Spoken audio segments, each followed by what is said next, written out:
Stop here only if you did not see the video before this, for this is part 2 of a 2-part series. If you have yet to see part 1, go ahead and click here. If you did see the first video, we're simply going to pick up right where we left off. Here's the setting. We have some out-of-towners in Jerusalem. They're non-Jewish, they stick out like a sore thumb, and they're saying, "So Israel has a new king. He was recently born. We're here looking for him and intend to worship him." What happens in verses 3 through 8 is the stirring they caused by their search. Governing over Jerusalem at the time is a fellow named Herod. He's called Herod the King in Matthew 2. The Roman Senate also named him King of the Jews. It's reasonable he's uncomfortable hearing, quote, "Where is he born King of the Jews?" from visiting foreigners. History writes of Herod's fear of rivals threatening his reign, and details of his behavior may be covered in another video. Sufficient to say for now, it was not beyond this guy to commit murder to hold on to his power. He summons the Magi, asking when they first saw this mysterious star leading them to the new king of the Jews. They reply they first saw the star 2 years ago. Herod tells the Magi to report back to him once they find the child.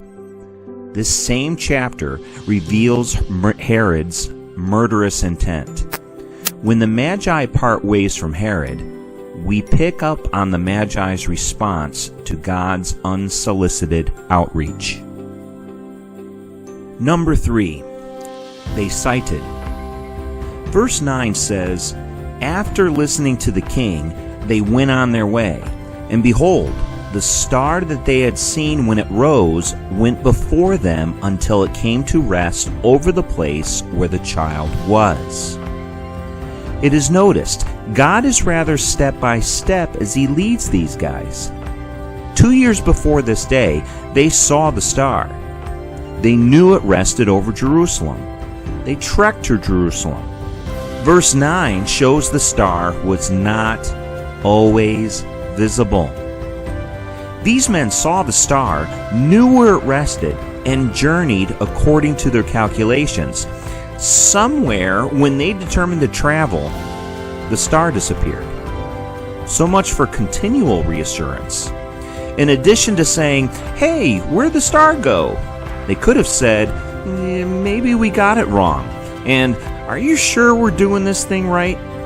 I mean, what if we're following a red herring?" Despite probably wrestling with doubts, they stuck to their choice and arrived Jerusalem. Once there, God gives guidance to the final steps of their journey. When this happens, it makes sense. Verse 10 says, "When they saw the star, they rejoiced exceedingly with great joy." Number 4, they serviced. In other words, they worshiped the child. Verse 11 says, "And going into the house, they saw the child with Mary his mother, and they fell down and worshipped him. Then, opening their treasures, they offered him gifts, gold and frankincense and myrrh." In John 6, Jesus said no one comes to him unless the Father draws that person to Jesus. Such is the case here. The nerd in me wants to know all the variables involved with these men seeing a star, concluding it has something to do with the king in Israel. I want to know additional things involved prompting reasonable, intelligent men to make a 400-mile journey. What was it about this star? How did they conclude it had anything to do with finding God? Such details are not given. It seems God reaches out in different ways to all whom he draws to Jesus. Although the means are different, the result is the same: worshiping the Son of God. Number 5, they were spared. Verse 12 says, And being warned in a dream not to return to Herod, they departed to their own country by another way.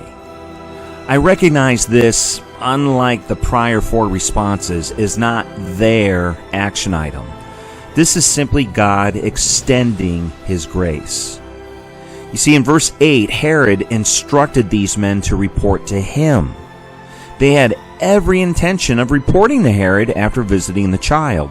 Since Matthew said they were warned, they were facing possible danger. Whether Herod would have slain these men is unknown. According to verse 12, we'll never find out. Seeing Herod committed genocide shortly afterwards, it is reasonable to suspect he would have killed these men as well.